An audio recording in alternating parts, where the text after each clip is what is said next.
Hey everyone, today we're going to talk about prop firms and prop trading.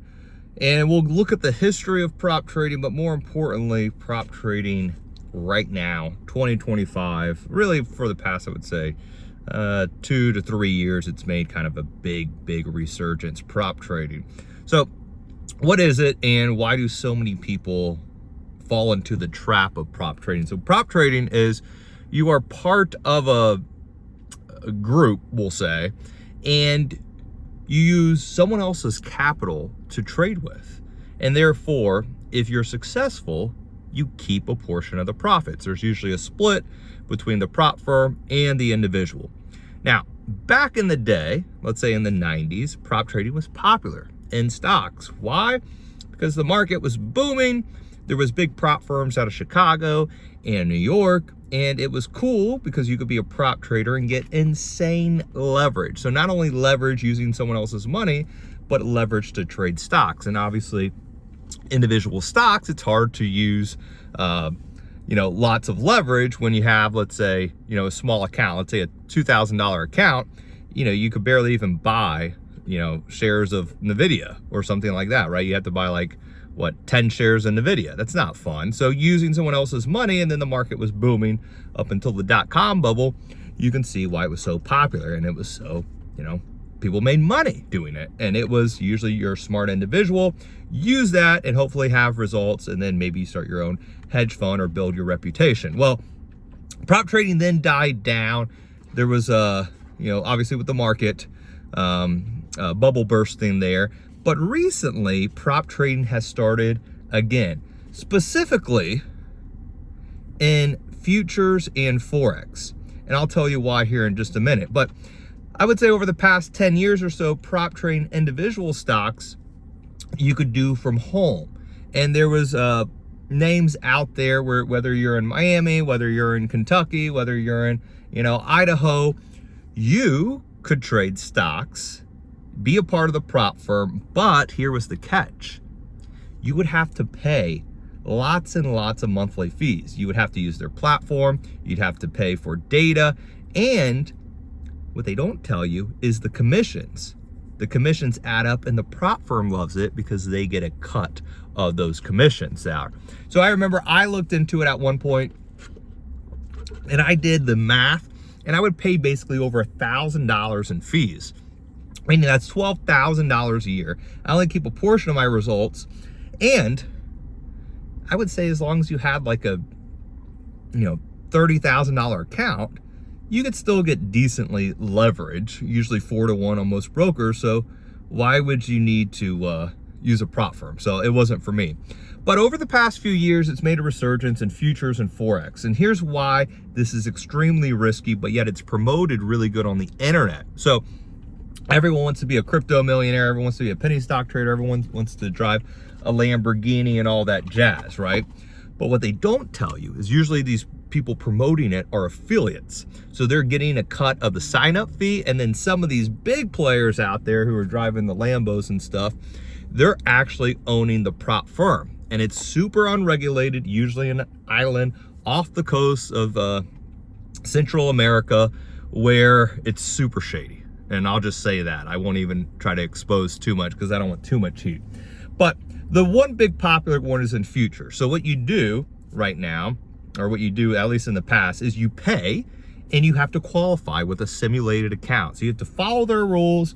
You have to pay the cost to sign up.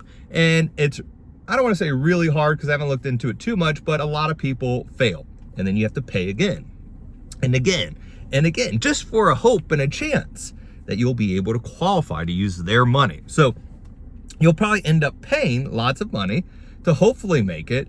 And again, you're using simulated money, which you don't have human emotion, so it's not even that real to begin with the hopes of making it and a hope of getting the firm's capital to trade with.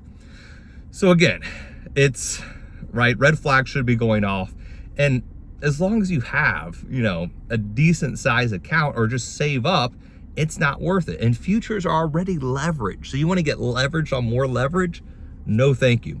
Then the other big one, and this one's the biggest red flag out of all of them, is Forex. So if you're old school, you probably remember Forex, early 2000s. You could get like 400 to 1 leverage on Forex. Like crazy stuff. I'm talking 200 to 1. I think I saw 500 to 1, meaning for every dollar you could have $500 of leverage. But it also goes against you, right? And it goes against you, so where you owe the broker money if you were to lose. And that would basically be like, I mean, they could be the bid-ask spread on some names out there. So that was usually in Europe. That died down, but now Forex made a resurgence. Usually, you know, the people are in Miami and stuff like that, and they own the broker house. And this should already make you be questioning. Forex, unregulated, who the hell is trading USD, JPY, and stuff like that, right? It makes no sense. But you could have a small move already with incredible leverage, and if you have a small account, use the prop firm's money to make a big gain. Like they'll promote like, oh, I made 300,000 today. I made 40,000 today. There's a reason why you don't see normal broker accounts like Robinhood, Schwab, E-Trade, and you see some weird phone account doing it, because it's, we'll call it hocus pocus without being too mean out there.